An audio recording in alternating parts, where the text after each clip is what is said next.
you believe in how to achieve all your dreams. Keep moving forward, never accept less than who you are. Live your best life, be strong and free. It's the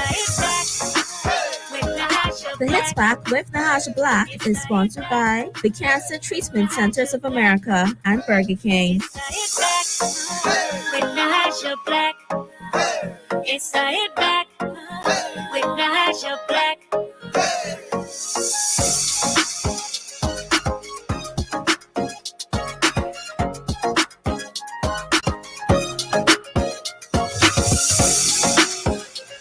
Good afternoon, mamas, and welcome to the Hit Back. I'm your host, Nahaja Black. It is a beautiful day here in the 242. I hope that you are doing well, taking care of yourself, and living your best life today. It's a beautiful day, y'all. It's Wednesday.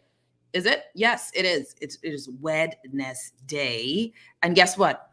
I am most excited for the fact that it is 5 degrees below 80, because that's the best we're going to get. That's as good as it's gonna get. So I faked a scarf for no reason. I'm just gonna act all cold weatherish for no reason. We got a full show for you today. It's Wealthy Wednesday, and so we're really excited. I've got a special guest joining me. She's hosted the show for me before, but I think it's a bigger prize for me that I get to interview and chat with her because she's a wealth of knowledge, and I'm so excited to have her joining me. We'll be having Keshelle Davis joining us. CEO of Training Authority, motivational speaker, mentor, financial mentor, gig economy guru, marketing professional, anything you want to be, she can do it better and help you get it too. So I'm looking forward to that. But I'm excited because I have some special guests joining me. And, we've all been talking about education and all of that good stuff over the past few months, years, really. And so I love it when I get to chat with schools and when I get to chat with administrators really quickly, just on what's going on in their neck of the woods. What are they doing and how are they doing in this time? And so I'm really excited. I want to welcome all the way from out east, Principal Gordon McKenzie and this is a good last name, though, I must say. How are you doing, cousin? And I want to welcome Navia Bodie, director at St. Andrews, director of admissions, and I think it's safe to say, very known, first time on my show, but very famous, Farrell Goff, joining the show as well. Hello, how are you guys? Good afternoon, Nahaja. Very well, thank you for having us. No, the pleasure's all mine. Afternoon, everyone. Happy to be here. Afternoon, Nahaja. Listen, I'm so excited. You guys are representing one of the most highly regarded educational institutions in the country, and that has catered to really changing the level of how we learn in country, and that is St. Andrews. It's been one of the top tier institutions. I always call it a university for some strange reason. That's how I think of it. But top tier institutions, and you guys are doing something that's I might just roll up with my children to it. So I'm just going to start by saying, Principal McKenzie, tell us about what is happening at St. Andrews and what new things are happening for us to get involved with. Well, we're on particularly today to raise a bit of awareness about our open days that we have tomorrow. We have 2 virtual open days for primary school at 9 a.m. tomorrow, and then for secondary school at 11 a.m. Mm-hmm. It was interesting to hear you there talk about St. Andrews as a university, because certainly our international baccalaureate diploma program that our students would go into after their GCSEs is certainly very akin to the first year of university. And it's a great way for students to meet the demand, let's say, of a college program, that post-GCSE level of challenge, but to do it here with their families around them, with the teachers that they know, without having to immediately go away and go through those unknowns all at once, really. And that's why so many of our students, first of all, go to fantastic universities when they're finished that diploma program, mm-hmm. but also why they succeed when they get there, because they're so ready. They already earn college credits, they get to skip classes, and they routinely come back and tell us midway through, part through their first year, oh, IB, the diploma, my last year of school was much harder than college. And of course, eventually it catches up with them. But it's great for us to know that they're well prepared and ready to attack these tough college courses when they get there. Yeah, and I think that that's what's so exciting for me, and I think that for education as a whole, when we can give our kids certain advantages as they head off into this big bad world of great competition, right? We have no idea of the level of competition, but when our kids are ready, it gives you so much confidence when you're out there on the global stage. So then we have this open house, guys, and this open house that you're having. And I'll go with you, Director Bodie. Tell us a bit about the function, the purpose of this open house. What are we hoping to achieve, St. Andrews? Because I'm surprised. I will tell you, no lie. I don't think y'all need it. I think you're St. Andrews. You just wave your flag and folks show up. But tell us a bit about it.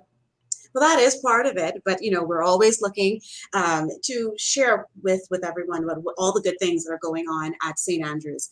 And so to learn more about our programs, our curriculum, our extracurricular activities, we invite you to our virtual open house tomorrow, January 20th.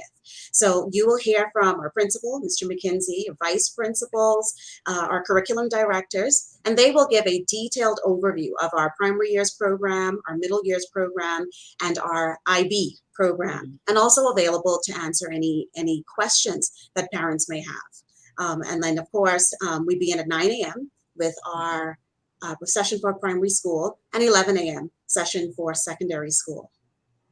Yeah, and what's so interesting to me about all of this is, hey, listen, you mentioned so many programs just now, right? And the IB one, okay, just for me, just for my curiosity, please, Director and Principal McKinsey, and I know Farrell is a parent, will be giving us his thoughts on it.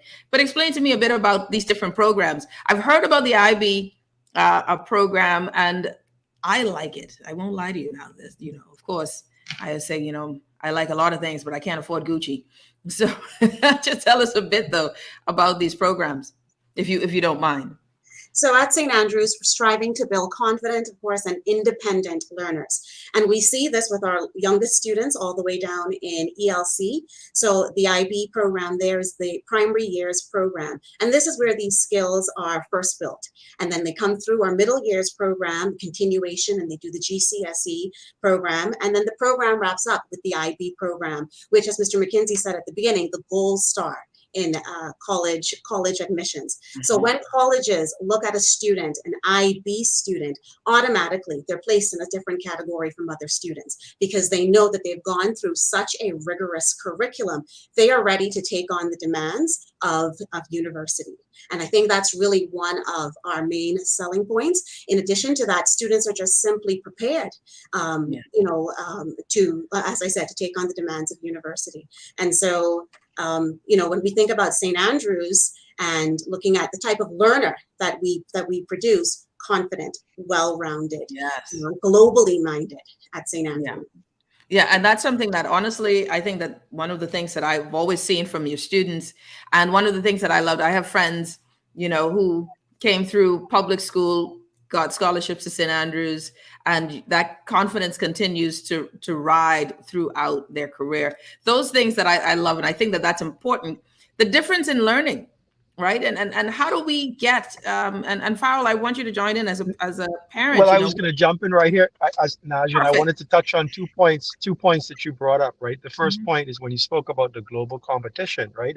If anybody knows me personally, they know that I'm very passionate about parenting, and I take it very serious, and I believe it's one of the greatest responsibilities we have as human beings, as being a parent, right? And for me, that the global competitiveness is exactly one of the fundamental reasons why I chose St. Andrews 5 years ago for my son, right? And and a journey that I'm very passionate about, right? His educational journey. I've not been disappointed. It's been one of the easiest and most rewarding decisions I probably made in my adult life, right? Wow. The proof is in the pudding. You spoke about some of the benefits earlier with the children being so well-rounded, right? That the units of study that they're learning, right? The focus of just the curriculum is not just about academics and grades. That's a huge thing for me, right? Because hey, all us know, plenty of people with straight A students, and Yeah. do so well in life, right? So we know grades has their importance, but there's so much more as we move into this global environment now with emotional intelligence, right? Understanding personal responsibility, problem solving, critical thinking. These sometimes grades can't really capture that type of learning. And for St. Yes. Andrews, every single day, my child is being exposed to that level of, of understanding of the world, even in the virtual environment. I've said it before. I'm glad you Even with said the that, 'cause virtual I wanted to transition. ask you that. Yeah, I wanted to ask. How is that As a working? parent, I mean, I know my son doesn't have the social interaction that he had before, right? Or the physical interaction with the teacher or his teachers. But in terms of his learning path, I don't feel like he skipped a beat. I've seen his development, right? And I know there's been a lot of debate and discussions around that our children are losing certain things that they're going to have to catch up a year or two later to make up for this virtual environment. But I've seen my child develop week over week, month over month, year over year, over the last year and a half to 2 years, right? And it has so much to do with the commitment that staff and faculty and the teachers and the administration at St. Andrews, what they believe in and what they stand for. And it comes out in the children, right? You see the confidence and how clearly and how well versed St. Andrews students speak when they're put in front of a camera or microphone or an audience. That's by design. It's not unique.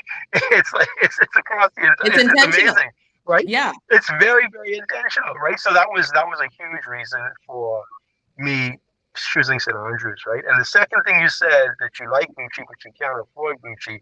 I mean, the truth is, if we're being honest, right, as parents, as we tend to have to determine what do we want to spend our money on. Sometimes we can afford, we can, something is more attainable if we take a step back from something else. So it's really where we put the value on, right? And for St. Andrews, the return that I'm getting, I know there's things thrown out there. It's this amount, or it's this and it's that, but the value, right, that I'm getting, and the return I'm getting for my investment, for what I paid for my son's school fees, I'm winning. It's That's how I priceless. feel. I feel like I'm winning. Yeah. So And I just want to put that out there, right? So you don't just look at the dollar sign in isolation. You look at what you're actually going to get over time, right? Over the years that your child is going to be there and the development. I feel like I've won in the last 5 years, and not St. Andrews, to be honest with you, with the money I've spent, right? Yeah. Yeah, no, and listen, I'm glad that you said it, because I think that is very important too. That, trust me, education to me is paramount, right? That foundation and the confidence through education. That to me is one of those things. What makes some schools more unique, more impactful, why their value is there, is not just that they can do math and that they can read. It's that they are creative. They are intrinsically, their mind is wired differently to see problems as opportunities and not as something to panic over. And so that is one of the reasons why I do love schools such as St. Andrews. But Ms. Bodie and Professor, I'm giving you all kind of titles now, Principal Gordon, McKinsey, sorry. I like the sound of that. That sounds good. I love the sound of it. I really did. I'm sure that it is what it is, though. I may be just, you're trying to, be humble on it. Tell us briefly again about the open house and how folks can get involved and be a part of it. Right, so we invite you to our Facebook page. The registration link can be found there or on our school website, which is standrewsbahamas.com. And we invite persons to register. And then, of course, we'll follow up with the Zoom link and then join in tomorrow to hear more about us. Yeah, and again, everyone register. Admissions at st-andrews.com. That's right. Yeah. And then, of course, you can call the office. If you can't get through to any of those, you can always give us a call, 677-7800 at the office. Yeah, and there are different times for the primary school virtual tour is at 9 a.m. 9 a.m. and then high school at 11. But you call today, so you can get the link, right? That's you call right, today. that's right. Or first thing in the morning. I also want to highlight, Nahaja, that we are doing admissions testing on January 27th for primary students, and then January 29th for high school students. So if your application is in by Monday, the 24th, of course, admissions at St. Andrews is rolling and ongoing, but we'd like students, parents to commit as early as possible. And so we're providing this early window. If your applications are in by the 24th, we want to test your students, primary students on the 27th and high school students on the 29th. Of this month? Of this month, right. And Joe, you better get it in. Everyone get it in. I'm excited. And of course, you could always reach out to Director Bodie, Principal McKinsey, or if you're ever looking for Farrell now is like the banner child. I think that Farrell will be the poster child. Poster child is supposed to be a child here. But I think we can go with I'm a believer. I'm a believer, Naja. You sold me pretty well. I will say that. You sold me pretty well. Yeah. Thank you. And Naja, real quick, I want to tell the parents out there, guys, don't look at just the price tag in isolation. This is an awesome opportunity to take part from the comfort of your home or your office desk. Take part in the open house. See what the school has to offer. Be open. They might surprise you. Just so talk to them. Talk to Nivea, right? This is what they're there for, to make this as attainable as possible for students, right? So please be open-minded. Hit the link and take part. Listen, I hit all those links. Y'all will see me on that tomorrow too, because I'm coming. I've always wanted to see it, so I'm coming. So I want you guys to know that we will be there. But of course, we want everyone, if you can, if you're interested, you are a parent, you are looking at options for next school term for this upcoming year, then I would recommend it. I assure you, you will not be disappointed. You can go to their website and register now for the virtual tour. That is tomorrow. I want to thank you, Principal McKinsey. I tell you, it's a very good, strong Scottish last name. And also, everyone tells me it's a Bahamian name, but whether it's Scottish or Bahamian, I'm very proud of it. I would go with. I was just about to say, but it has been built up even stronger by the Bahamian roots. I tell you that now. It may have come from yonder, but we Bahamians own that thing. And right. Of course, Director Bodie, thank you so much. And Farrell, our good friend. Farrell, boy, is a stranger. We got to connect. Boy, keeping a low profile and focusing on my child education. You better go ahead and get it done. Thank you so much. Thank you so much, lady and gents. I appreciate the time. Thank you very much, Naja. You're listening to the Hit Back with Nahaja Black, Guardian Radio 96.9 FM. Wealthy Wednesday. Right after this, we'll be back.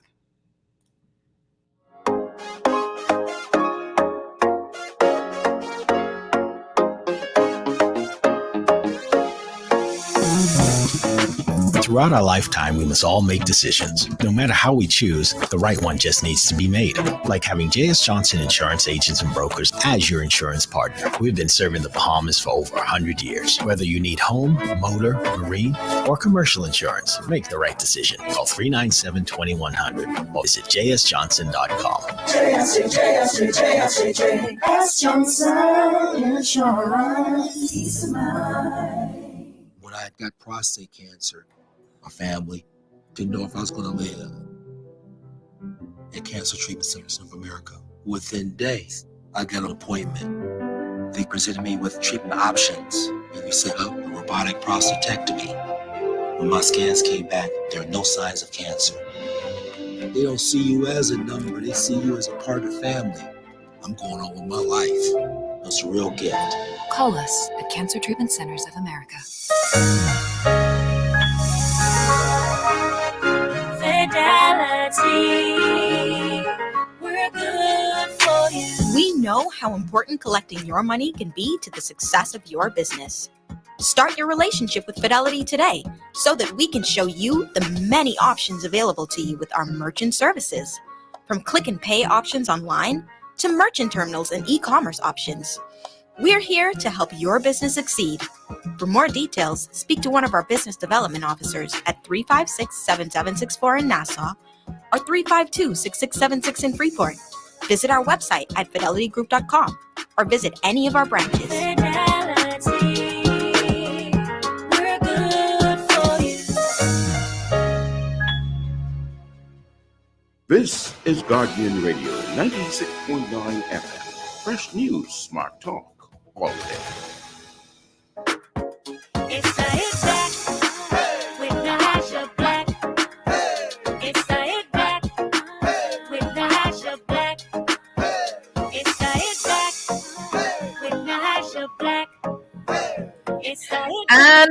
back. You're listening to the Hit Back with Nahaja Black. Super excited to be back to work. Yep, baby. I want to welcome a special guest, whom, by the way, she doesn't know, that my phone has been blowing up with all of my friends more excited about my guest today than they've ever been excited about me. Guru, master at her craft, sought after, internationally sought after speaker, trainer, the one and only, and I'm doing all of the us. My good friend Renelle would say, Nahaja, you're losing at the Toastmasters game. The one and only Keshelle Davis. Darling, how are you? I am good. I am good. Happy New Year. It's still the new year. Yeah. Good to be here. Feels like we're solidly in October. Too. Good to be here in the other seat. Yeah, well, you know what? I'm just happy that I get to do this because we've never done this. We've chatted, we've spoken so many times, and I've never had the honor of pricking your brain personally because now, you know, one of the things, well, I have. Actually, no. What am I talking about? We did do this before. We did this when I was on the other show. On the other, yes, not on this one. And, that's right. And, you know, one of the blessings is that one of the greatest things about this job, Kishelle, is that I have brilliant people in my phone. It's a blessing. It's not, it's one of those things I thank God for more than anything is that I have access to minds. And you have been a wonderful resource to me in the few times that you know, I dared to ask you advice, right? Because I figure now you cost a lot of money. So I'm always waiting for that invoice to slip in the mail. You're good. So I've learned to be very sparing. Don't bother folk. Don't bother brilliant folk too many times. Be very intentional. But one of the things that I love about you, Kishelle, is that you are great at your craft, but I know that it was an intentional growing, right? That, you know, the one we see today, the woman we see today, the international speaker, the global traveler, this businesswoman was intentional, that you started from somewhere and you're here, but you still have more that you're dreaming of doing and more places that you wish to go. And I think that it's important for that story when we talk about wealth and wealth mindsets, when we talk about changing the way we view ourselves. One of the challenges I know is that we limit ourselves to our location. And even in our location, we limit our ability or our capacity. We think that we can't get anything done because of politics. We can't get anything done because we don't know the right people. And I want to bring this to you today. Today, I want us to talk about how do you successfully find your niche and begin to market that niche. And so I want to ask you this. This is the show. That's me laying the ground, the foundation. Yeah, and so, you know, can I take one step back? And you talk about the intentionality, right? The intentionality of becoming Kishelle, if I can say it that way, has been from the desire that I had from a long time to live the life that, you know, I dream about. You know, the cliche, live the life that you dream about. And that's pretty much where it started for me. I started as a single teenage mother. So I want to start there. Pregnant at 17, was told that my life was over. Preacher's kid, all of that stuff. But I knew that I was meant for more. And I knew that I had something in me that I can live the life that I dreamt about. And I held on to that. And so the intentionality came from really following my desire, following my heart, not settling. I do not settle. And so anything that I've wanted, I have worked to go after. Whether it be worked, it's sacrifice to go after. And so when people see, you know, who I've become, and like I said, far from where I truly want to be, it started with a desire, it started with intentionality, and it started with sacrifice and a whole lot of investing. Say it again.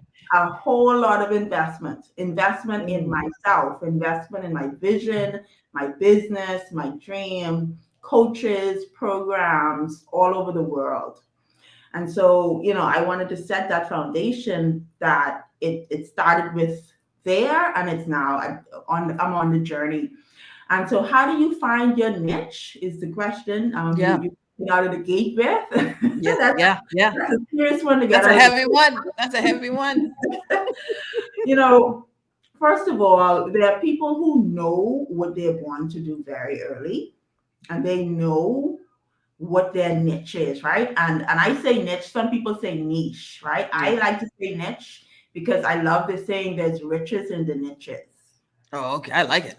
Yeah. And so it's there are people who know what they're supposed to do, and they wake up, they were born, and they head into that, right? And so, let's not talk about those people, because there are those out there.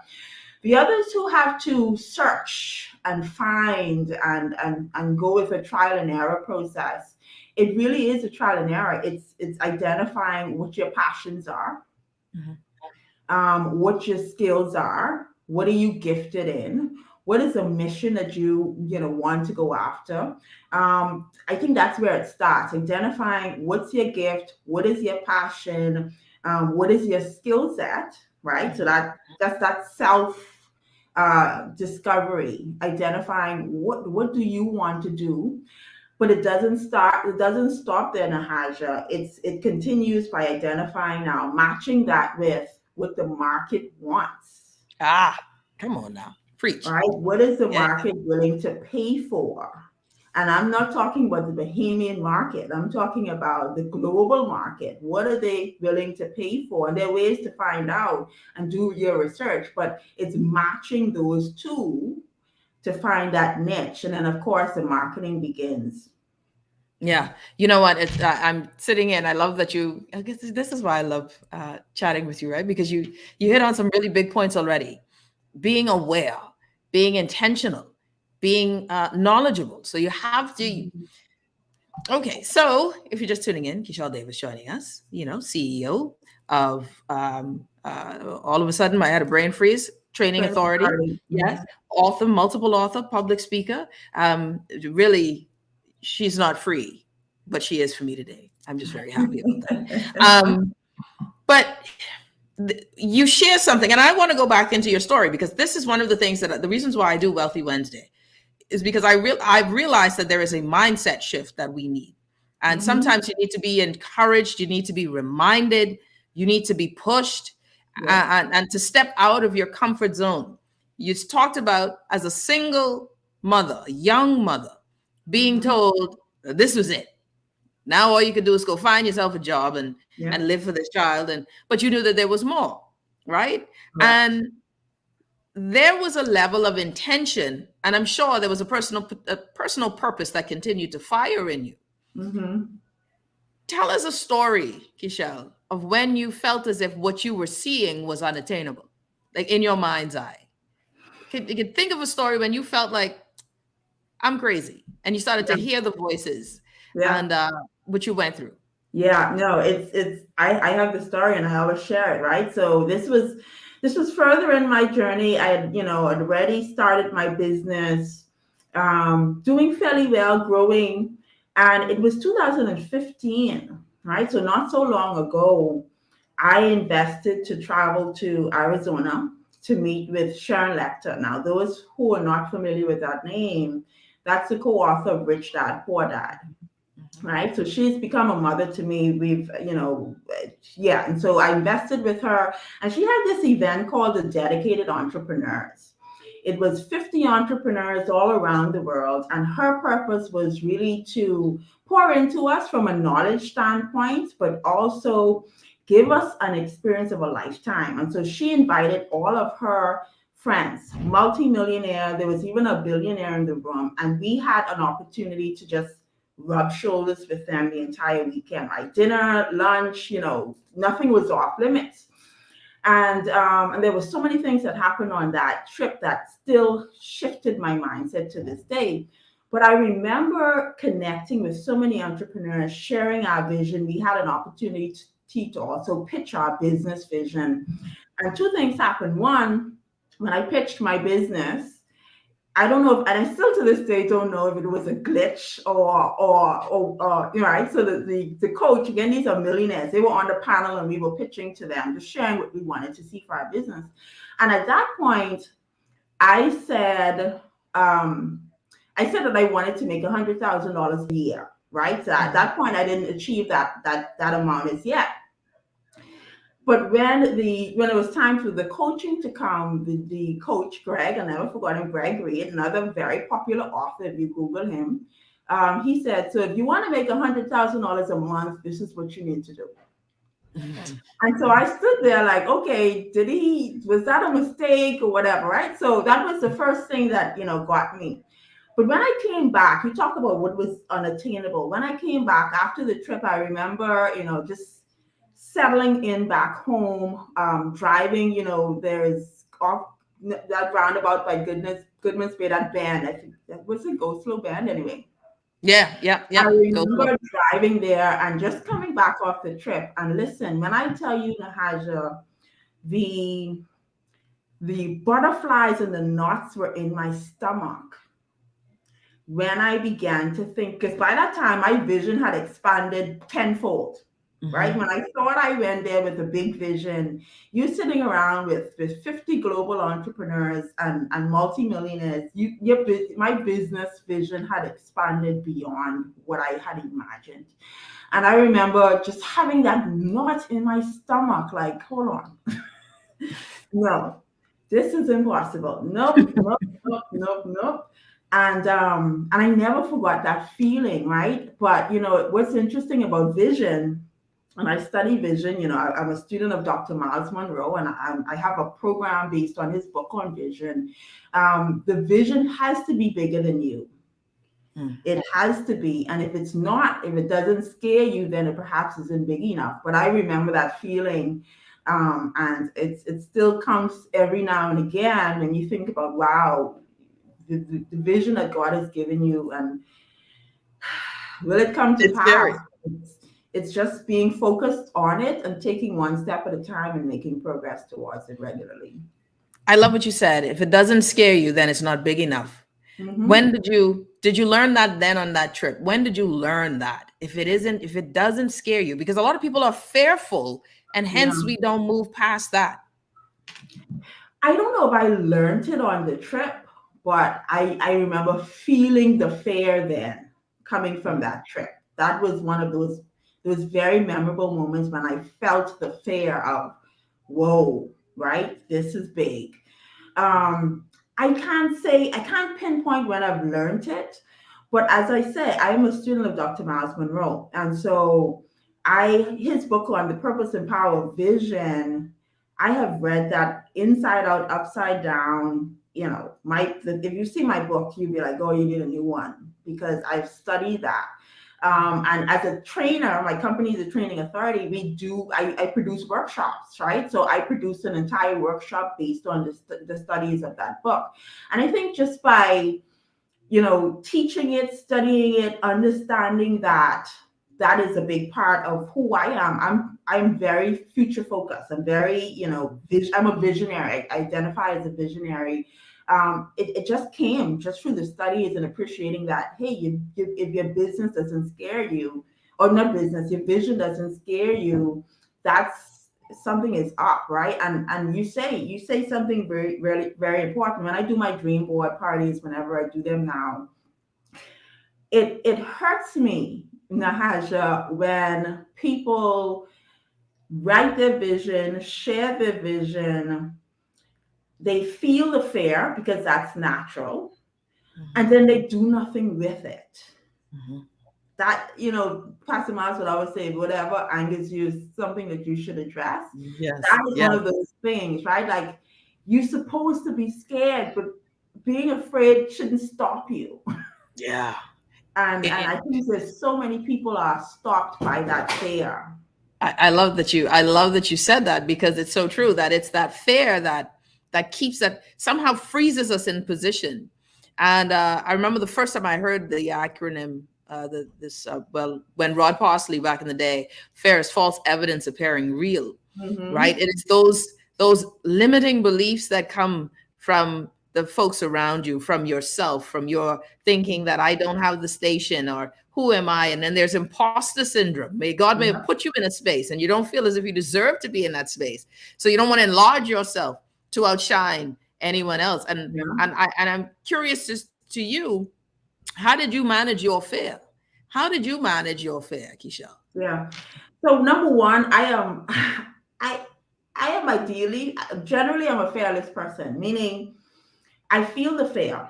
So I am not immune to being afraid, but I don't know if I've ever allowed a time where it has stopped me, right? As a person, who I am, I don't know if I've ever allowed. And I think for me, my desire for what I wanted in my life was always stronger. And I always ask myself the question when I'm faced with something, and there's a fear there, what do I want most? If I'm afraid and I stay still, I'm going to settle. And Kishelle don't settle, Nahaja. That's not who I am. I'm sorry. So I might as well just take the risk and move forward, because I'm not going to settle. And so that's always been the type of person I am. And then if I were to say what else is there, there's always been supportive people that saw, my next level, that speak to me at that next level, whether it be a coach, whether it be a friend, whether it be a community that I'm a part of. There was always someone or a community pulling me towards it. So I had no choice but to move forward. Yeah, and I think what is so interesting, I tell people I have fears. You make decisions and you have you're looking forward, but my bigger fear is being average, living a life filled with regrets. I can't do it. So wherever, and my mantra is wherever you are, be the best at where you are. Mm-hmm. Be great in that space, but on top of that, be intentional.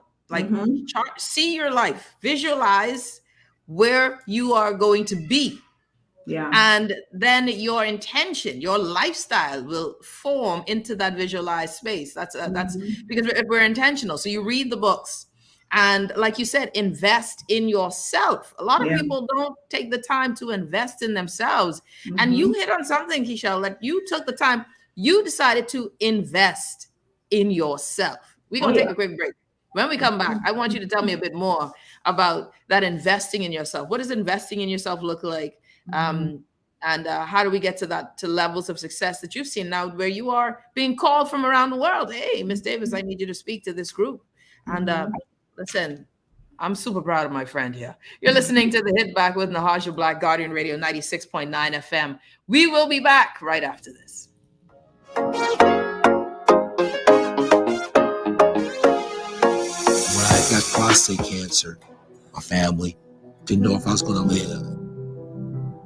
At Cancer Treatment Centers of America, within days, I got an appointment. They presented me with treatment options, and we set up a robotic prostatectomy. When my scans came back, there are no signs of cancer. They don't see you as a number, they see you as a part of the family. I'm going on with my life. It's a real gift. Call us at Cancer Treatment Centers of America.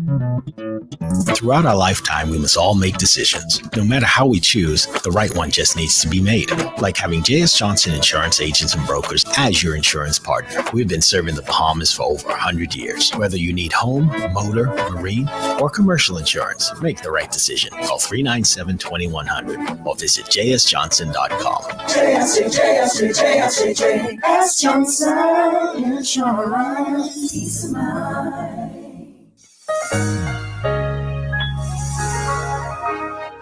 Fidelity, we're good for you. We know how important collecting your money can be to the success of your business. Start your relationship with Fidelity today so that we can show you the many options available to you with our merchant services. From click and pay options online to merchant terminals and e-commerce options. We're here to help your business succeed. For more details, speak to one of our business development officers at 356-7764 in Nassau or 352-6676 in Freeport. Visit our website at fidelitygroup.com or visit any of our branches. Fidelity, we're good for you. This is Guardian Radio 96.9 FM. Fresh news, smart talk, all day. It's the Hit Back with Natasha Black. It's the Hit Back with Natasha Black. It's the Hit Back with Natasha Black. It's the Hit Back with Natasha Black.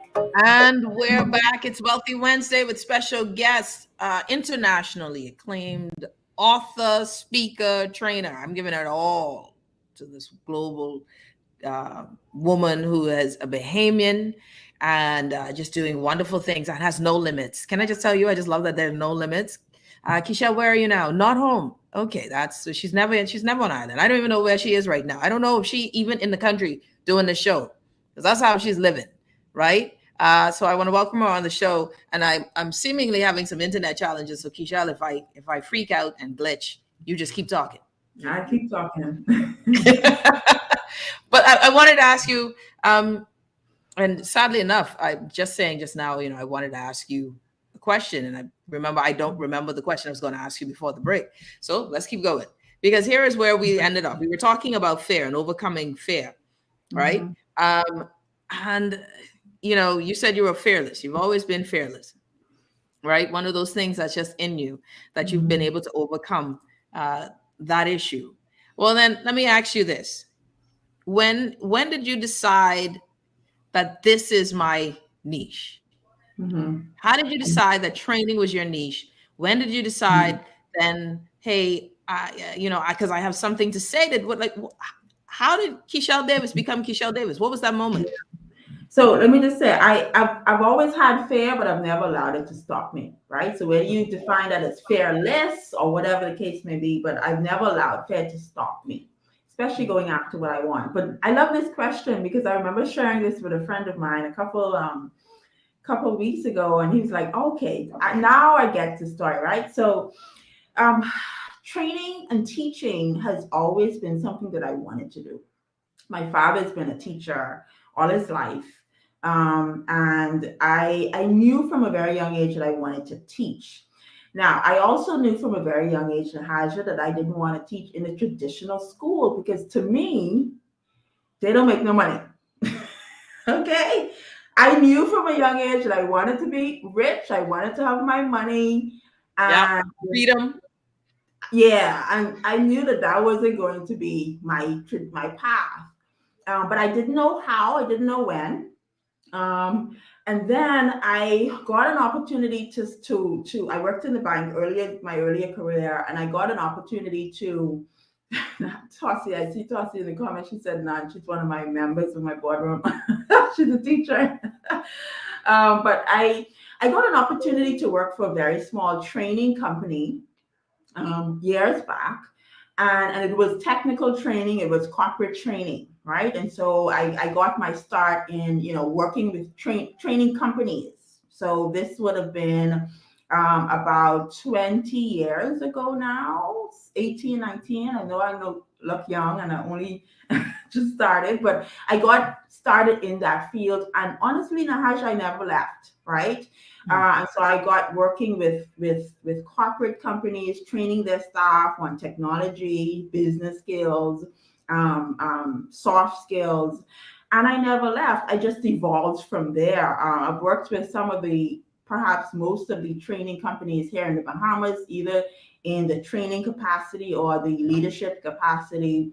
But I think for me, you asked how do I know that was my real niche? I knew that I loved teaching. I knew that it was something that I was good at, but it was, I think, about 10 years ago. Again, I have to give credit to who kind of steered a lot of my path, and that was, again, Pastor Miles. When I remember making a decision to leave training and development, right? So I was getting into this business deal that was out of the training and development realm. I was getting into real estate investment and management and all of the fun stuff with, entrepreneurship. and that led me to perhaps moving away from training for a while. And it was the leadership conference. I cannot remember what year, but it may have been 2010-ish or 11-ish. And I remember going to, Pastor Miles would do the annual leadership conference, and it was in November. And I went there and I sat there. And I'll tell you, Nahaj, I sat there, and this is after I made a decision to go head into this real estate deal that I was really passionate about. And, I have an investment company and all of that stuff. And Pastor Miles, he wasn't talking to me. He just was talking and preaching as he usually did. And he kept saying, it must have been 10 times, Nahaja, focus on your gift. Hey. On your gift. And he said that like the first 2 times, 3 times, I was like, okay. And he kept saying it, like he started, and I'm like, what? Focus on your gift. And it started to resonate. And I knew my gift was teaching. And so I made a decision on that night that, hey, you know what? I am not going to ever move away from my gift, which I knew was teaching. And then the name came shortly after, again, in his teachings, where he would say, we all have an authority in something. And again, I remember asking myself, what am I the authority in? Like, what have I done all of my career? And it was teaching. And so that's where the name, the training authority came. And I ran from that for at least 2 months, Nahaja. Like, who, me? I'm the training authority? What? No. Nope. I remember saying, I was in China then, and I remember saying, I say, okay, God, if I go back home and the training authority name is available, then okay. But I wasn't convinced it was available, but sure enough, went back home January. This year makes 10 years, by the way, training authority. So wow, January, congratulations. It was available, and I'm like, okay, I'm the training authority. And so that's how I view. And so I love it. I love imparting knowledge. I believe that my mission and my purpose is to share knowledge, and sharing knowledge so that we can progress society. And so that's what I do. Yeah, no, and I love that story. I think that's a great story because it really is focus on your gift, because the Bible says that your gift will make room for you. Mm-hmm. It isn't just the idea. It is the thing that you've been, designed, created to do. And one of the things that I find interesting is, as Ianthe is on listening in, one of the things that I find interesting to do is look at it and consider all of the people who have moved on, like Oprah, just their gift and connecting with people. Yeah. Some of the people we admire today, but in the Bahamas, I always tell folks that we are a country filled with great orators. We can talk. My father has a slight stutter, and he still tells the best jokes. Mm-hmm. It's just long to get to the punchline, but when it lands, it's the best joke ever.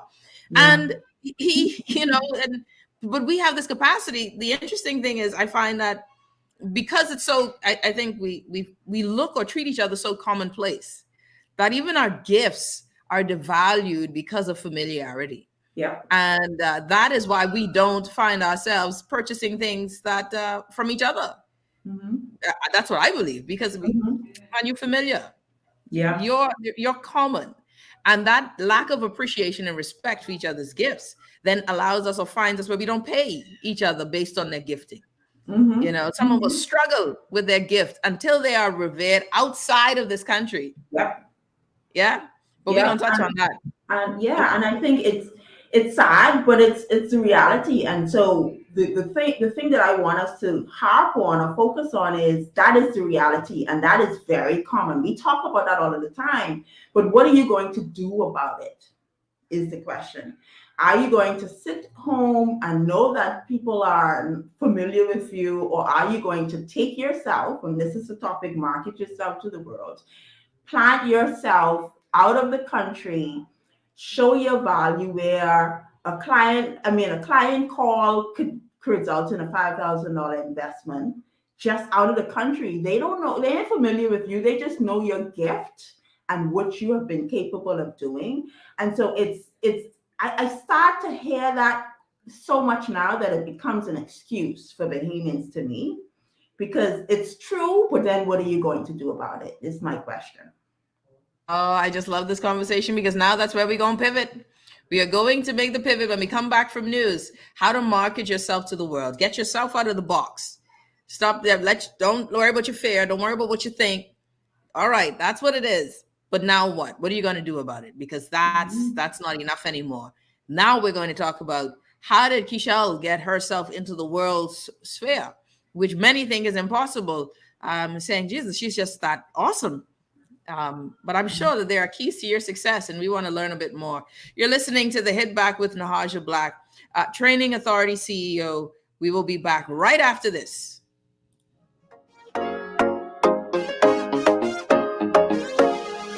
This is Guardian Radio 96.9 FM, Nassau, Bahamas. Good afternoon. I'm Tashina Robinson, and here's a look at some of the stories topping the news at this hour. President of the Bahamas Hotel and Tourism Association, Robert Sandy Sands, said there's no doubt that the recent Level 4 travel advisory by the U.S. Centers for Disease Control and Prevention, CDC, is harmful for the Bahamas' tourism product and economy. Just last month, the CDC had lowered its travel advisory on the Bahamas to a Level 2, but after a spike in cases following the holiday season, the advisory was earlier this month bumped up to a Level 3.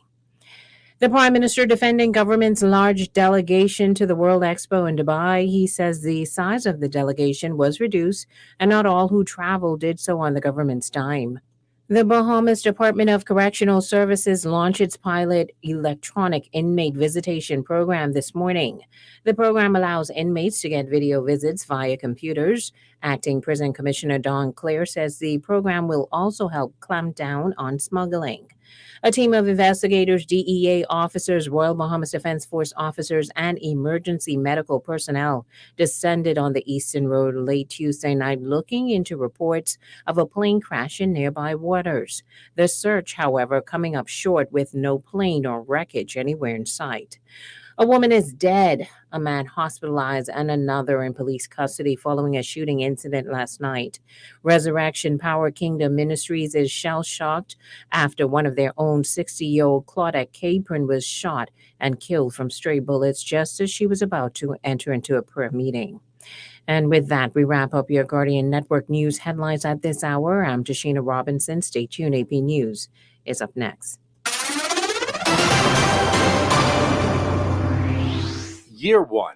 I'm Tim McGuire with an AP News Minute. In a news conference to mark his first year in office, President Biden touted successes such as low unemployment, higher wages, more business starts, and a sharp reduction in child poverty. He adds that the coronavirus pandemic has hurt everyone. I know there's a lot of frustration and fatigue in this country, and we know why. COVID-19, Omicron has now been challenging us in a way that it's the new enemy. But while it's cause for concern, it's not cause for panic. The president says he has also been taken aback by the lack of cooperation by Republicans. I did not anticipate that there'd be such a stalwart effort to make sure that the most important thing was that President Biden didn't get anything done. Think about this. What are Republicans for? What are they for? Name me one thing they're for. I'm Tim McGuire.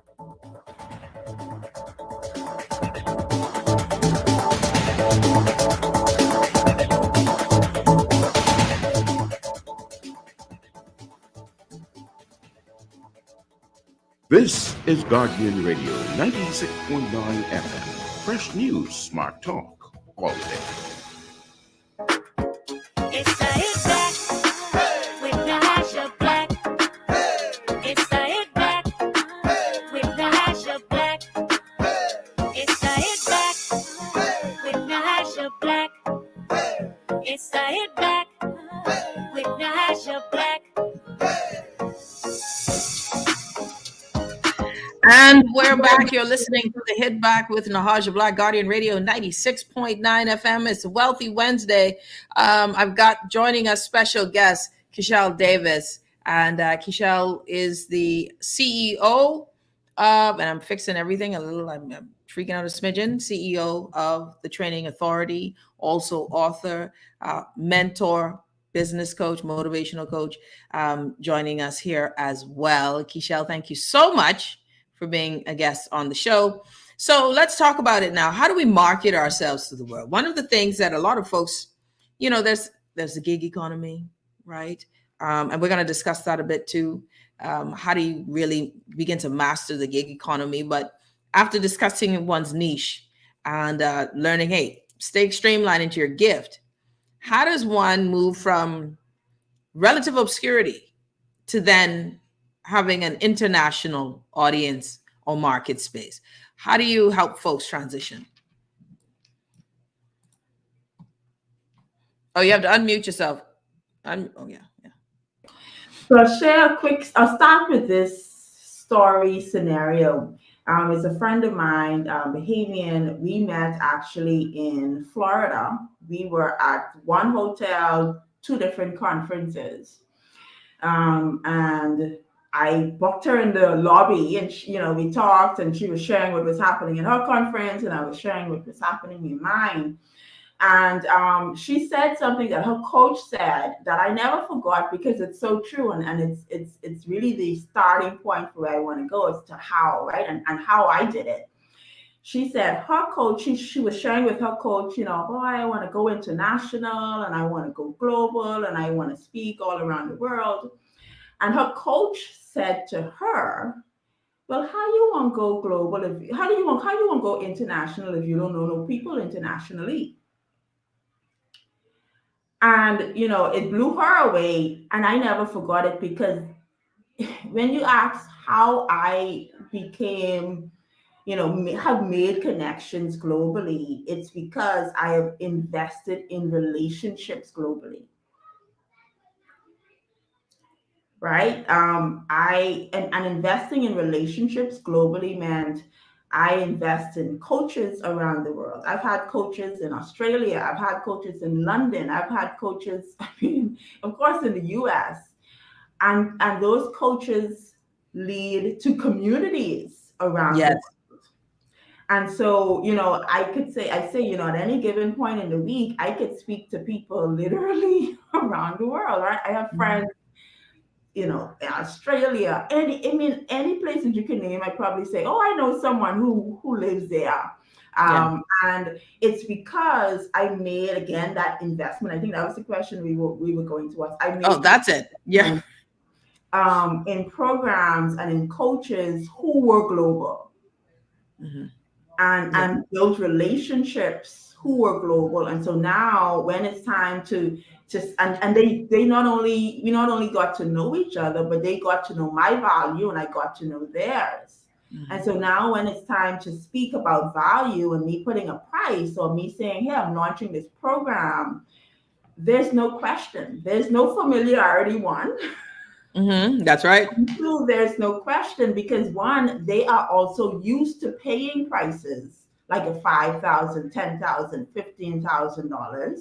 And so when a coach at that level says, hey, this is what I can do for you, and how I can serve your audience, and this is the rate, they don't blink an eye, Nahaja. Like, come on. Yeah. But listen here, they'll be like, what your rate is? Your rate is what? $250? Oh no, I can't afford that. We could give you 100. I'm like, baby, to talk you down. They don't blink an eye, right? No. So, and I'll tell you, there was a point where, and I still do it. I still do it to a degree for my local members, but to a degree, there was a point where I was also afraid to put my prices on my social media pages. You know why I was afraid? Because I hadn't made that full transition yet from the high price to the low price to high point, and I was still putting prices for my Bahamian market. And I knew if my international friends saw the prices that I was charging, listen, in fact, I remember telling one, and she was like, Keshelle, and so I took my prices off. But it's being able to invest. I think over the last 10 years, maybe 5-7 years, I've invested well over $100,000 in my growth. My God. Well over. Yeah. And that's not because I had the money, Nahaja. That took sacrifice. A lot of those times, I remember there was a time there was a year, it was 2015, I was always on the plane, right? So I still travel, but pandemic slowed me down. But there was a time I was traveling to coaches and conferences and meeting communities, and I wouldn't buy a lipstick for myself. I was sleeping on the floor in someone else's hotel room. This is sacrifice, but I was investing money to be around millionaires and multimillionaires. Yes. Right? Yes. I remember those times. And so now, fast forward 5, 7, 10 years, when I say my price is $5,000, that's it. I know I've invested 5 times more of what I've given, what I'll be giving to you. Yeah. And it's so confidence. Go ahead. Sorry, finish that thought. And it's that confidence is charging the price and offering the service because you have done it yourself. Yeah. Now I want to ask, someone says, okay, Kishelle, tell us, what do you do? Because someone says, what do you do? Kishelle? Yes. So I run a training, coaching, and consulting company. So I work with corporate companies to train their staff. That has not been my focus for the last 2 years since the pandemic. Now I am a business coach. I help women and men who want to work with me as well, grow their business to 6 figures and beyond by ideally developing their knowledge. And this is the area that I'm really passionate about right now, turning their knowledge into digital programs that they can sell and monetize, right? So I'm a business coach. If you have a business and want to build that business, particularly if you have a knowledge-based business, so you have some skill, knowledge, expertise that you want to leverage and market internationally, that's what I help people do. Yeah. And listen, you've been doing one hell of a job these past few years for sure in that vein. And, now that you're in this space, and I think that the thing that you mentioned, we're talking about investing, but let's talk about the marketing side of it, because again, this is how you help folks. And I'm not wanting you to take all of your tricks and put it on air.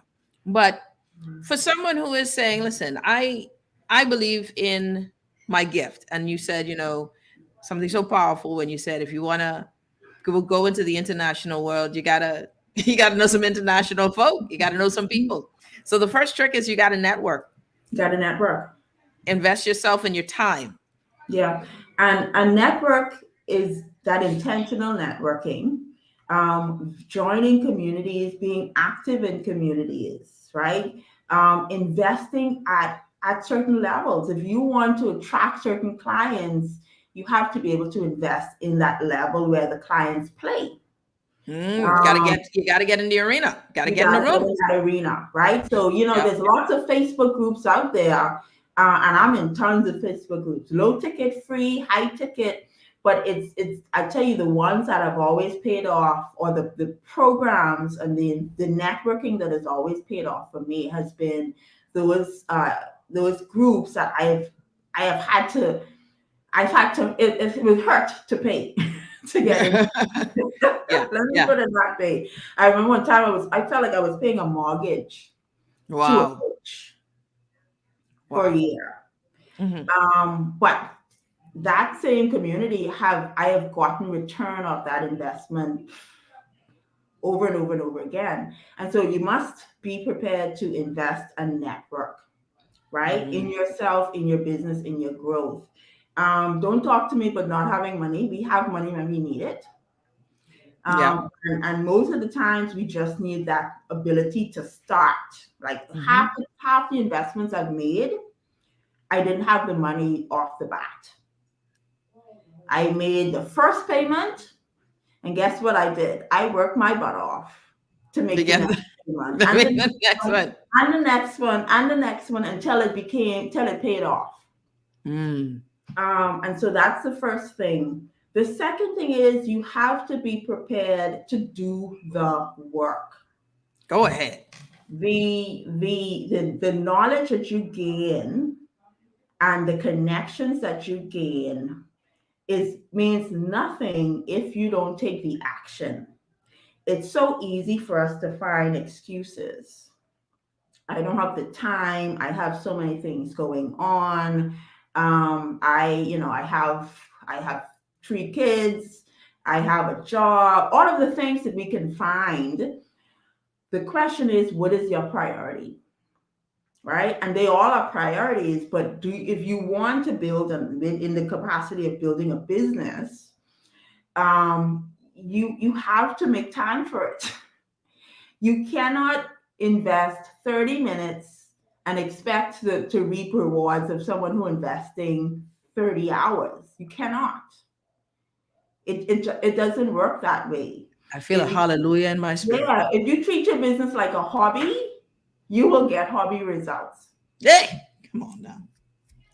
Come on. Right? And so, and one of the quotes that from one of my mentors, Bill Wallace, she would say, when you invest a lot, or when you pay a lot, you pay attention.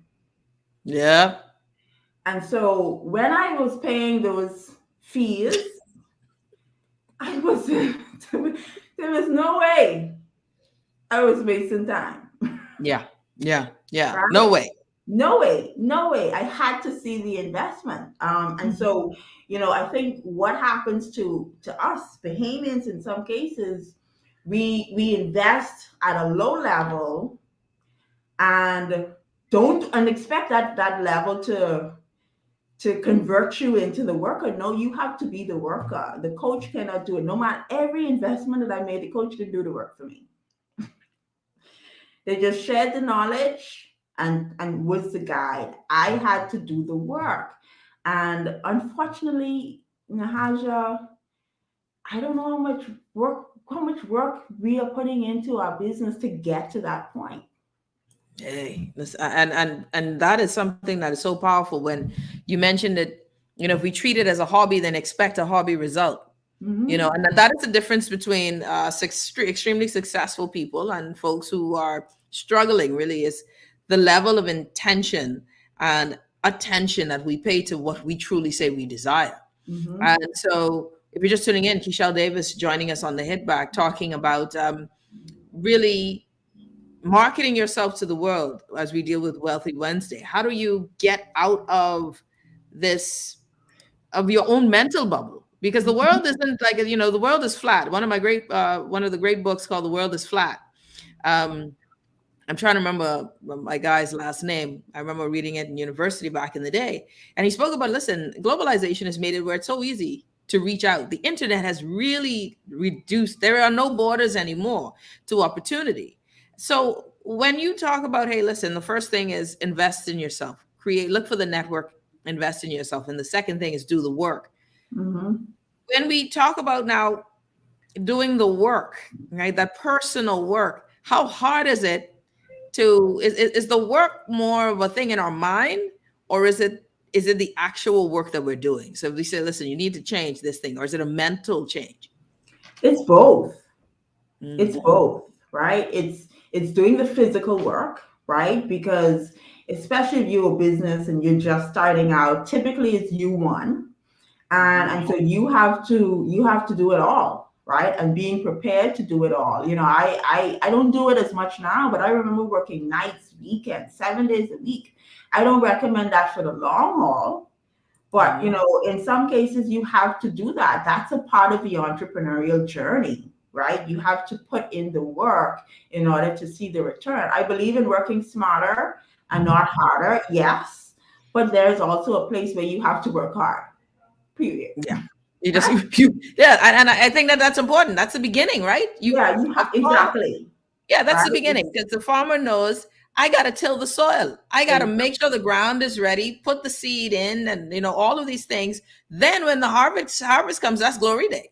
But I got to put in the work. And then you can leverage. Then you can go into leveraging and working smarter. But I think the society have kind of programmed us to think, oh yeah, working smarter, not harder. That comes with a place. Like now, I into working smarter. But I also knew that, hey, 7 days a week I worked. There were days when, look, I didn't know myself because I worked hard. Those were those days. And so you have to be prepared for it. And you can take it at your pace, but also be prepared that the pace that you go will determine how long or how quickly you get the return or how you get the results. And so it's a physical work, but also, Nahaja, it is a mental work.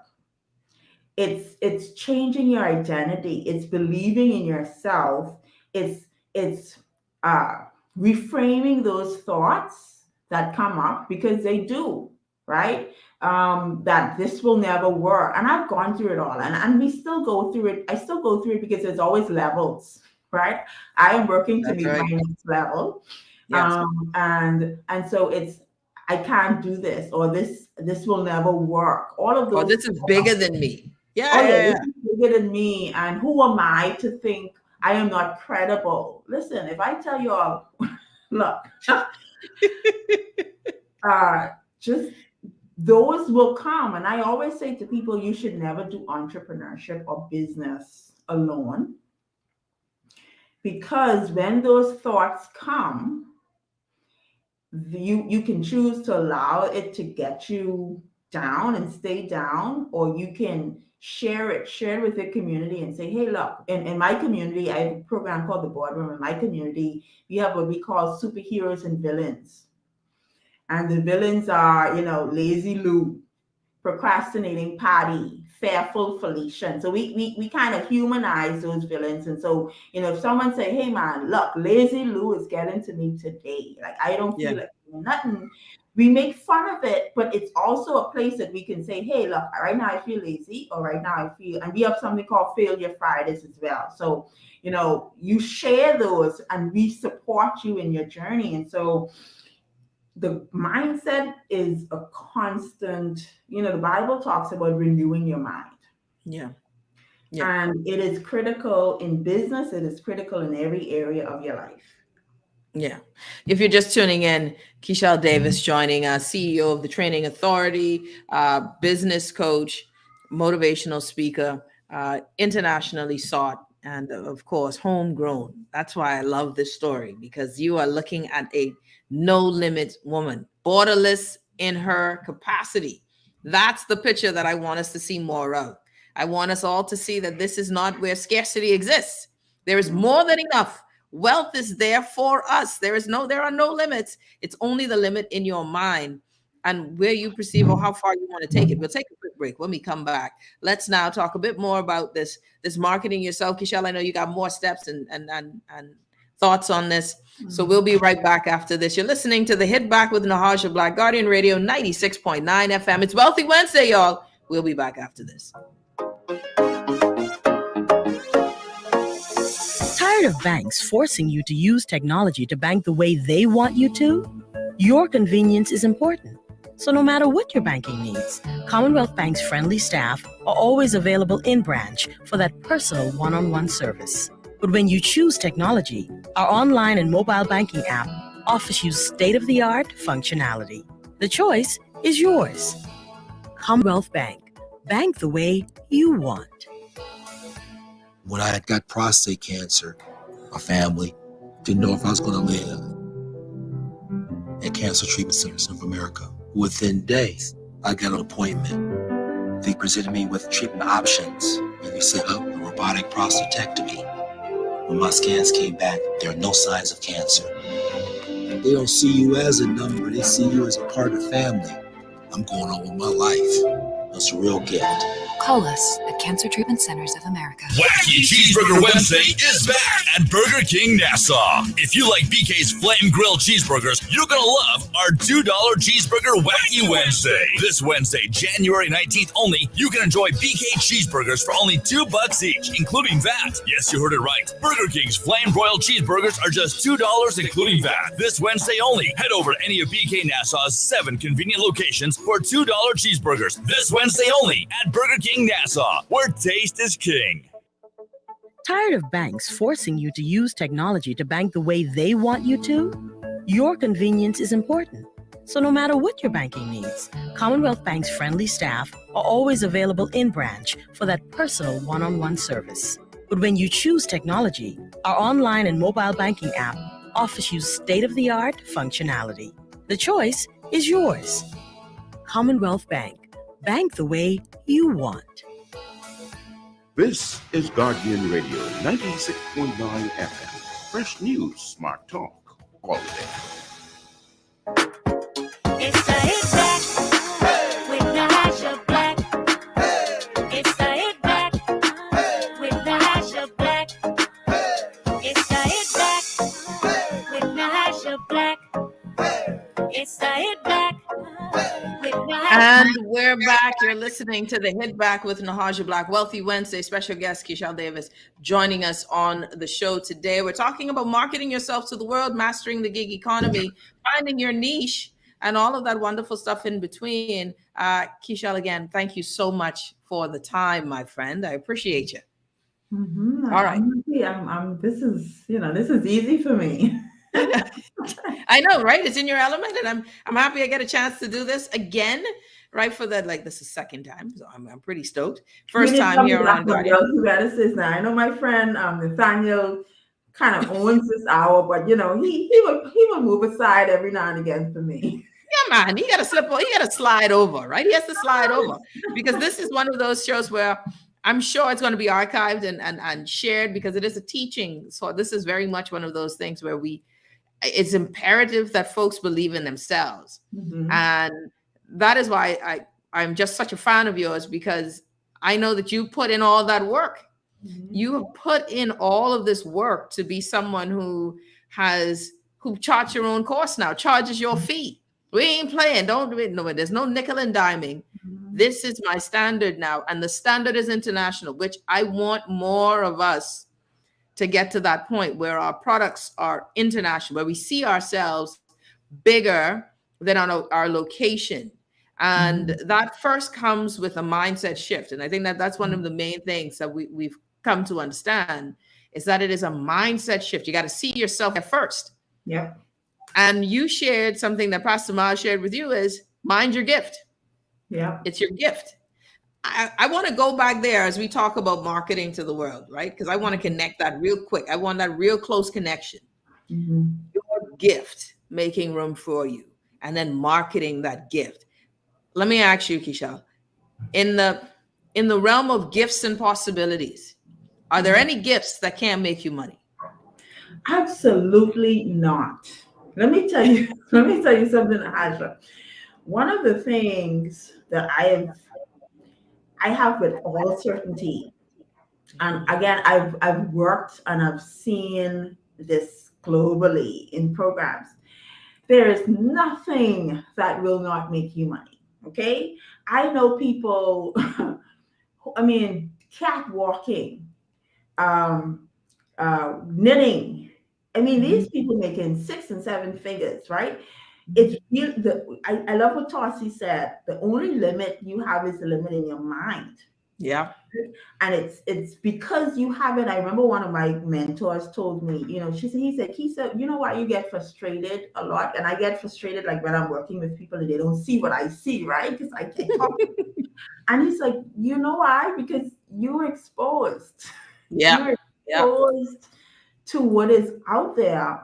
And I had to realize that, I have been able to see a lot from a global standpoint as it relates to business and digital business.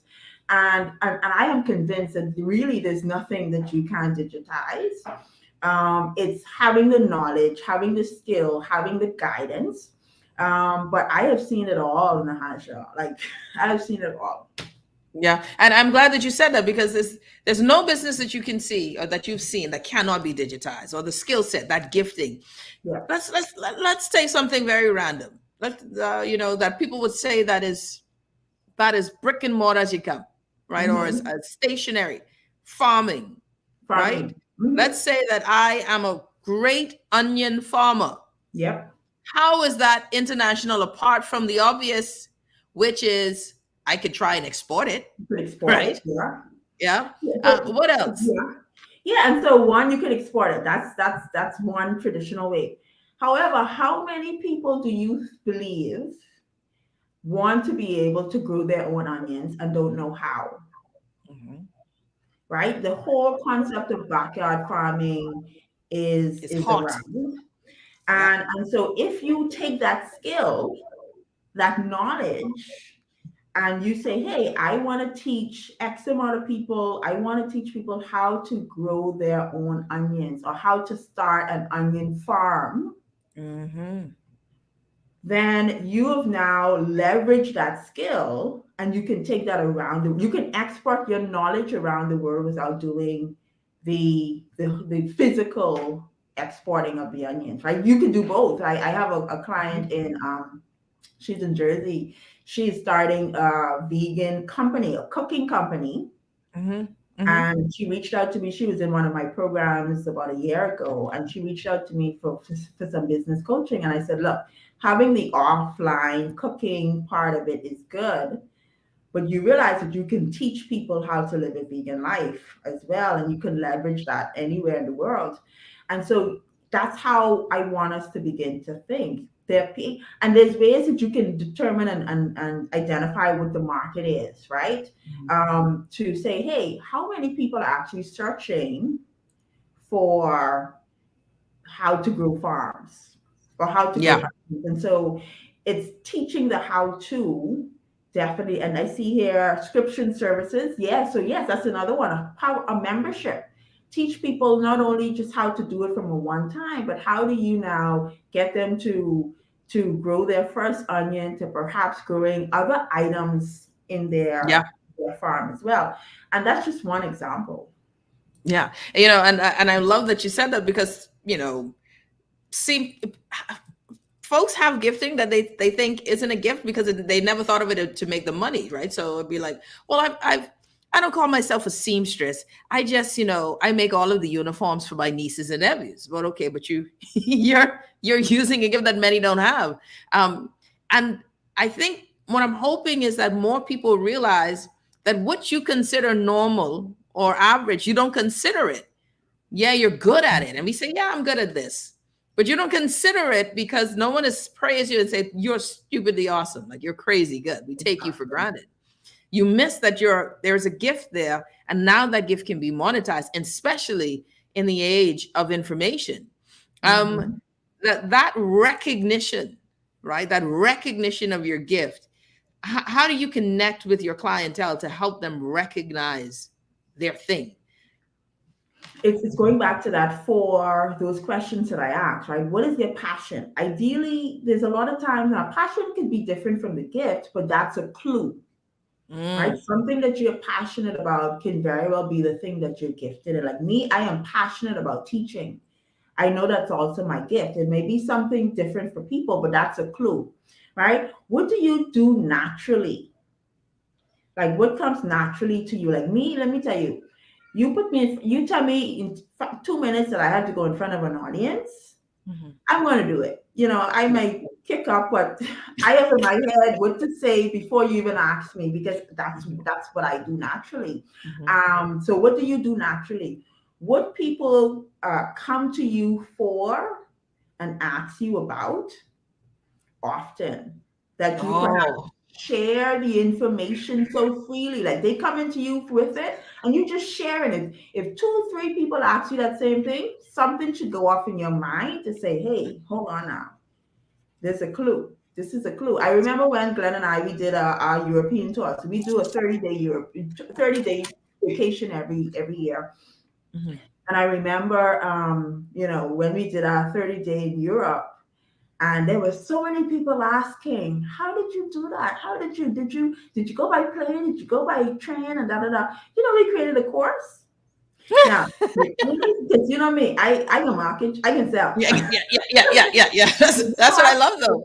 If you ask me enough times, oh yeah, I'm gonna listen. You see it. Yes.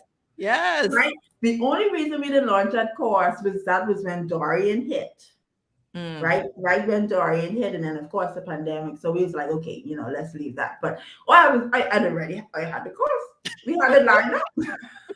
And there were people who had already said yes to buying it, because I believe in pre-selling, Nahaja. I don't make anything I don't sell first. I know. Oh, girl, you sound like a good realtor. I like that idea. Yeah, man. You don't build no house no more before.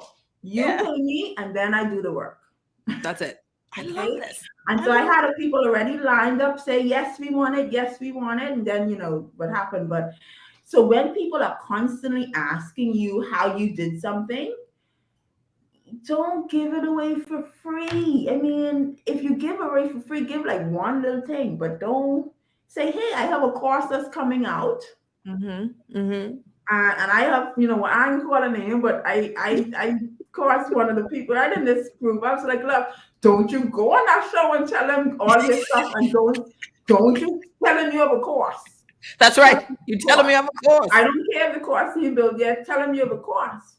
And by the end of that, she made money from the course that she now is creating, right? Yes. And it's recognizing. Listen, Nahaja, the knowledge industry, the online learning industry. She's meaning me. Okay, she called herself out. I have that child. You get called out. I was going to call your name, but okay. Yeah, she meaning you. I am there, don't worry. I can bring you on the show. You can tell all your business. Listen, you have knowledge, right? We all have knowledge that we can monetize. And I was about to say the online learning industry is predicted by 2025 is going to be a $325 billion industry. $1 billion industry. Why can't more Bahamians take advantage of that industry? And it's simply taking your knowledge and putting it into a digital program that you can sell around the world. Yeah. And you have one of your students at Ianthea saying, I ain't ashamed. My course is selling. I'm happy. She forced me to create that course. I'm just loving and loving this conversation. And Ianthea, Miranda said, I feel terrible you were on the sideline. We're going to have to do this again. And you got to be a guest with Kishelle and I as well. But, one of the things I love that you shared, Kishelle, is that you said, what do people ask you for? But what do people ask you about? That is by far the best. I when it comes to recognition, I know for sure I've heard, hey, listen, the thing that angers you is a part of your passion. I've heard that. But what do people ask you about? I mean, just last night, I was saying, boy, I got to do something because these folks just keep asking me the same question. Oh, yeah. I got to talk to you then. You got to put that in the course. Sell that package. We got to package it and sell it. And because that really is so important. I think it's such a key thing. It's simple, but we miss it, right? Yeah. We miss that this is where I am a resource. And Lord God, if you allow people to ride your buddy, whoa, donkey, because you're going to get ridden and then they won't value you. How do you... Go ahead. Go ahead. No, and then that's when you begin to globalize yourself, if that's the word, right? Because now that product is no longer limited to the locals. Yeah. I launched a product in November, and I have on my whiteboard all of the people who purchased that product since November. New York, New Zealand, Australia, right? Hawaii. And you're no longer subject to the locals and complaining that the locals ain't paid. I don't complain about the locals. Like if they pay, they good. But look, my focus is, hey, how can I get some more people in New Zealand to buy my courses? And that's a freedom. Yeah, you're right. And then of course that leads to the marketing strategy. But I want to ask that on right after this question here. Value. Right? Because that is something that you mentioned. One of the hardest things, and it's very hard for women too. Yeah. Right? I know brothers, I love men for their audacity. When it's time for a raise, they don't dollar wine on it. I need a raise. Right? And when it's offered, they will say, I don't like that number. Women, we will, okay, I'll take it, Yeah. But value is an interesting proposition. How does one put a value on themselves and not what the market, and because you mentioned market, and of course there's a market standard. So like if you're a public speaker, we understand that there are tiers to that space. But when you're dealing with a market like here, right, and we talk about international, one of the things people are, you put 5,000 there, Bahamians could freak right out. Like, what you talking about? Who she thinks she is? Yeah. Let me tell you, they called me when I was selling a course for $1,000 during the pandemic, which sold out, by the way. Yeah.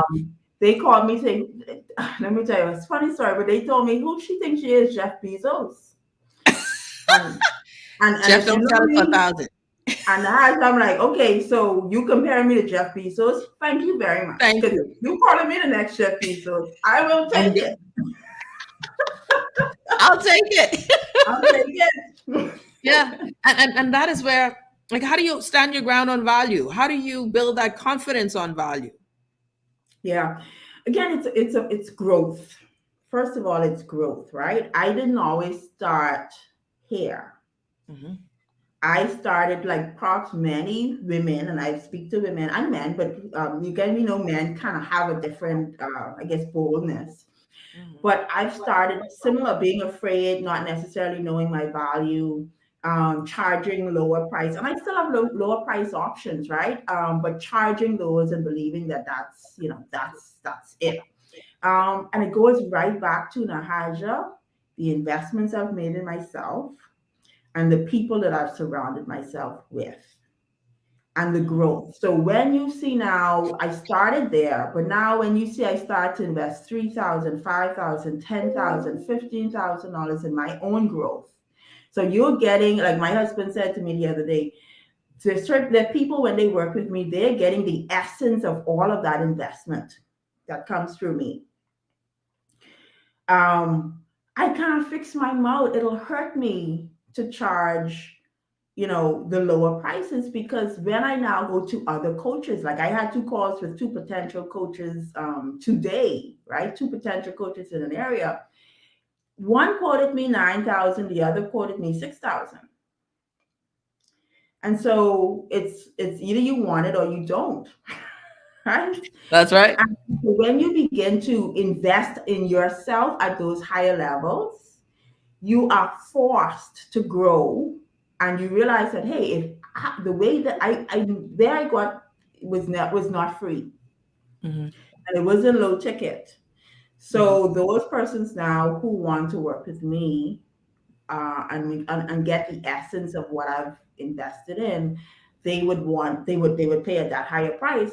And then 2, you also decide what position you want in the market. And that's I like this. There's a high ticket, there's low ticket, there's mid ticket. And you can decide that, hey, you know what? I want to be the highest price person in the market. And you price yourself accordingly. There will always be people at every price point.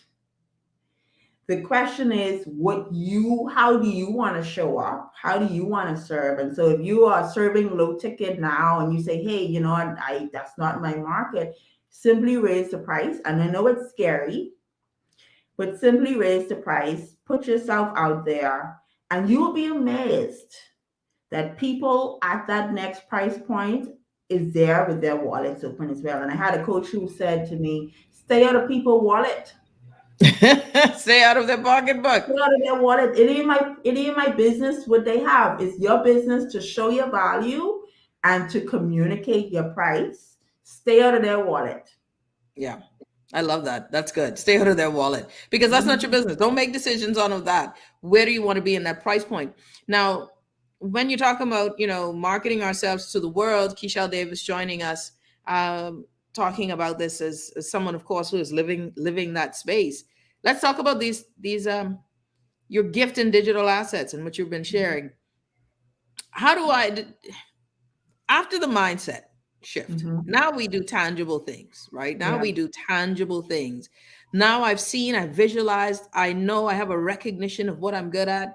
That one big thing where you say, what are people asking you about? What are they asking you information on, right? And they're coming to you. You have a sense of where you want to be, what you want to do. Now I got to get it done, right? I've got to get it done. First 2 or 3 steps that you would say, all right, you're in the right mindset. You've invested in audio. You've invested in digital learning. You're ready to put in the work. Here are the first 3 marketing or strategic things that you need to do. Yeah. And so the couple of things that I will say, first of all, I have a kit that goes into this, right? So you go to Keshelle Davis. I just my shameless plug. Go to KeshelleDavis.com. Shameless. You will see you will see the rapid course kit and then the online business kit. So they go into two in depth. So I won't have time to go into the detail. If you want to dive in, you can go there or message me and I'll give my contact at the end and I'll give you the best option. But so the first thing is to create an offer. Create an offer that people want, right? And so if we say, okay, online courses, which again is the industry now that everyone should take advantage of. The first thing, and I have a process: start, structure, set up, and sell, right? Of course, we don't have time to go into each or looking at the time, but start is really, there we go. And so the one that I would recommend first is the Rapid Course Creation Kit, right? That is the one that I'm going to talk about now. So it's starting with, again, the knowledge, doing a brain dump of what you are, what services you have, what you can sell, identifying the market, right? So doing some research on how many people are in this market, right? So I talk about this Google trick that you can find, hey, how big is this market or how small is this market? Right? And being able to identify what's the price point, right? So we talk about price point. So you can choose, hey, I want a course that's low ticket, mid ticket, high ticket. So the standard course, I think, you can start from as low as $47, go as far as course prices, as far as knowledge is concerned, you can start from 47, go as high as far as courses, about $3,000 is what I've seen in the market for a digital course. Determine where you sit in the market, determine your credibility, which is a big part, right? What qualifies you, and qualified doesn't necessarily mean degree. Qualified means your years of experience, your personal connection to that topic, being able to jot all of those down. So that's starting and just making a decision that this is what I want to do. Another good way to start, if you're still not quite sure, is something that I learned a long time ago. It's very simple. You just say, I want to help people blank. What do you want to help people do? Yeah. Just list them all, right? And then once you have the ideas, begin to qualify the ideas or validate the ideas by, searching the market, see if people are purchasing that particular product. One thing that I would say here, Nahaja, and this is a Bahamian, I don't know if it's a Bahamian thing, because I know I've seen it a lot as well. People think that just because other people are doing the same thing, that's a bad thing. Yeah. That's a good thing. If people are doing what you want to do, that is a good thing. Yep. That means that the market is there. If someone is not doing what you want to do, then you should be worried. Yep. Right? I think and finding and carving that niche. Yeah. And even finding, so if, it's like 10 of us are interested in public speaking, that means that's great. There's a market for it, right? There's a market for it. So then now where's my niche in this particular topic or this particular, vein that then sets me apart? But I say, listen, there's so much money out there in this world. They're creating money. I mean, just don't be afraid. And so it's again, let's just recap as far as the start one. So knowing who your market is, right? So doing a research. Who do you want to help? Do you want to help single mothers? Do you want to help women entrepreneurs? Do you want to help parents? Do you want to help parents with 3 kids? Do you want to help professionals? Getting clear on who that market is and how you want to help them. So that's step number 2. Number 1 is who, and then how. How do you want to help them? Right? Do you want, for me, I love working with women entrepreneurs. I want to help them build a successful digital business. A 6-figure digital business, multi-6-figure digital business. So getting clear on that. And then in the kit, I talk about the Google trick, right? How do you now validate? And there's lots of ways that you can validate. As simple as posting on your page, hey, how many of you would love this, the blah, blah, blah. I'm thinking about doing a program in this. How many of you would be interested? And if you have yes, yes, yes, yes, yes, 50 to 20 yeses, you have, that's a formal validation. Now, of course, getting them to pay is the next step, but you would have already did some initial low validation to say, okay, there's some type of market here. So right? that's like your low budget market survey, like a really Yeah. reconnaissance research. Okay. Yeah, and if you go on my page, if you go further enough on my Instagram, I do that quite a lot. Hey, how many of you? I'm thinking about doing something in this. Who would be interested? And then I hear yes, yes, yes, yes, yes. Okay, good. That's time for me to put a sales page together and sell it, and then I can do the work. Because the one thing to say yes is another thing to collect the money. But some folks will say, well, you're giving away your idea, someone's going to steal it. What do you think to that? Listen, if you think along the idea of stealing and a mindset of stealing an idea, you will never get out of the gate. There's nothing new under the sun, Nahaja. I know that's right. I have been in many coaches, and I'll tell you, some of them are doing the very same thing, just in different ways. Right? And so that's a limiting belief. Yeah. That's a limiting belief, and that's what's going to keep you stuck. I'm never afraid of what people are going to steal, because I always a couple of steps ahead anyway. So that's right. So by the time you saw that, I was already finished. What you're stealing, that's yeah. Okay, good. I already moved. Yeah. And then it's that mindset, right? It's that mindset, and I believe that, hey, you really can't steal nothing. Like if you steal, you still attract people who are attracted to you. And I attract people that are attracted to me. Jamal Miller, a guy that I follow, I had an opportunity, a business coach, he does a lot of stuff. He said, I wrote it down yesterday. He said, your vibe will attract your tribe. Say it again. Your vibe will attract your tribe. That's a word. So you can't steal from me. My vibe, my essence, my personality will attract. We could be doing the very same thing, but that attracts a certain set of people, and your vibe attracts a certain set of people. I'm happy that we're spreading the same knowledge. That's my mission. Yeah. Right. Yeah. And so, hey, Anton. Church house. I'm with you, Anton. Church house. And so I'm not one who is concerned about what people steal personally. There are people who do that, but no. Yeah, listen, I like it. Oh, this is a word here. I'm enjoying this so much. Kishelle Davis. Okay, sorry, I feel like I interrupted you. So know your market. So who do I want to help? Who do I want to serve? And then how do you? Yeah, and then how do you want to help them, right? And then the next one is do your own.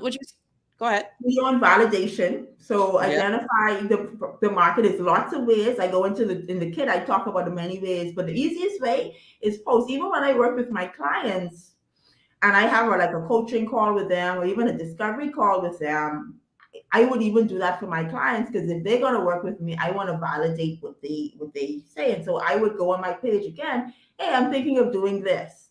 Or, when it comes to this topic, what's your struggle? And if 10 people give me their struggle, all right, good.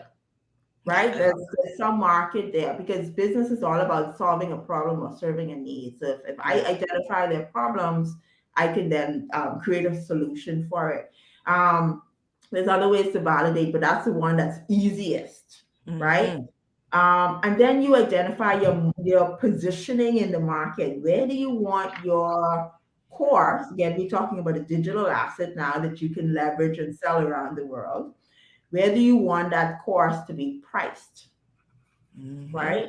And for some people, it may be starting low, just to validate, get their feet wet, get used to, selling and making money online. Other people don't need to start low. They have enough knowledge, they have enough skill, they have enough credibility where they can charge a $5,000, $1,000 or more course. Right? I have a client who I'm working with launching a course. And let me tell you, Nahaja, she is so qualified. Like when you talk about the authority, yes, the authority in her niche, right? This girl have like qualifications gone to bed and experience. And so when we were talking about pricing her product, she was like, $47.97. I said, are you crazy? Are you crazy? No. I think it's 1,000 and you thinking under 100. No. I said your price, this course will be $1,000. And she fought me. I'm like, okay, we could start at 500 just to get you comfortable, but you will not charge that price for your knowledge. The amount of money invested in your knowledge. No, and her mindset was saying, well, the behemoths in your pay that price. I'm not concerned about the behemoths. That's right. Preach, Keisha. We've already validated that this is a topic, a market that people, the global market will pay for. And again, there's a way that you can validate that. And you have the knowledge, you have the credibility to demand that price point. No, and she was shivering, man. She was like, Kishal, I'm so scared. I'm so happy that you hear me. I'm like, look, sometimes you have to borrow that confidence from someone who's been there in it. Yeah. And then decide to go. But it's so setting your price point, to determine. And then the fourth one, and there's lots of ways, and there's again the start, the structure, the sell, the setup and sell. So setup is the technology. The structure is now taking that knowledge and structuring that in a particular way. So there's a path that I use to do that. And then the sell, Nahaja, you got to sell. You got to sell. The clients will not come to you. No, it isn't Field of Dreams. It's not Field of Dreams. No, it's not if I build it and they will come. No. One of my mentors, long time ago, Joe Dudley from Dudley's Cosmetics. Yes. I had to sit under him and learn it. And I never forgot what he taught me. He said, sell or go to hell. Listen, Joe. Sell or go to hell. And he went to the Bible to validate that. And that's how I teach my word. Remember, it's like sell or go to hell. Like, you got to do it. You have to do it, and it's a learnable skill too. That's good. I never knew how to sell at the beginning. I learned to sell. The skills and techniques. Okay, It's amazing how quickly time has flown, and I want to make sure our good friend Arthea, they're doing big things in Atlanta. This is another one of those great, exceptional Bahamian women. Yeah. Thea, I on you too. And authors, author, PR extraordinaire consultant, in Hollywood. PR girl for years. Yeah, no, she's exceptional, right? I said, I'm one of those Bahamians who say, Thea, I can pay you all that money. I come in. You're right. Yeah, I come in. She's worth every dime. Kishal, I want you, before you go, have folks, where can they connect with you? Because I do believe, I know that everything that you've been doing is a valuable, every dollar that is on it is worth it. And I pay for knowledge. I have no problem with it because I know what I'm paying for and why I'm doing it.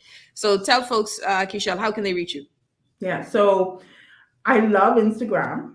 And so I do a lot of DMs or messaging through Instagram. So if you're on Instagram at Keshelle Davis Official, send me a direct message, right? I would love to talk with you because I have lots of products and programs. I will be able to determine, hey, this one is best for you versus that one is best for you. So definitely that. You can reach out to me via WhatsApp, 818-3482, and I put 242 in front of it, 242-818-3482. Or you can go to KeshelleDavis.com, and it has my products. The one that I recommend for those who just want to get started and want to dive in is the Rapid Course Creation. It's still on pre-order. It's being released this Friday. And it's a very low ticket price point, but it gives you at least the foundation and the framework to get started. I have lots of programs from there, but that would be the one that I'd recommend getting started. But if you're not sure and you just want to talk through it with me, direct message outside his church. Don't worry about that. Keep going. Got in and cut us off. direct message me at 818-3482 or my Instagram, Keshelle Davis Official. Yeah, listen, I lost track of time and Guardian done cut us off. So we fresh out of luck on that one. Okay. Kishelle, thank you so much, darling. I appreciate you. You were exceptional. Thank you. Listen, call me on Wednesdays. It's my time. So let's keep this conversation going. Oh, it's a done deal. Hello, it's over now. Thank you so much, Kishelle Davis. Appreciate you, darling. You're listening to the hit back that went overtime, only online. We'll see you guys tomorrow. We are out.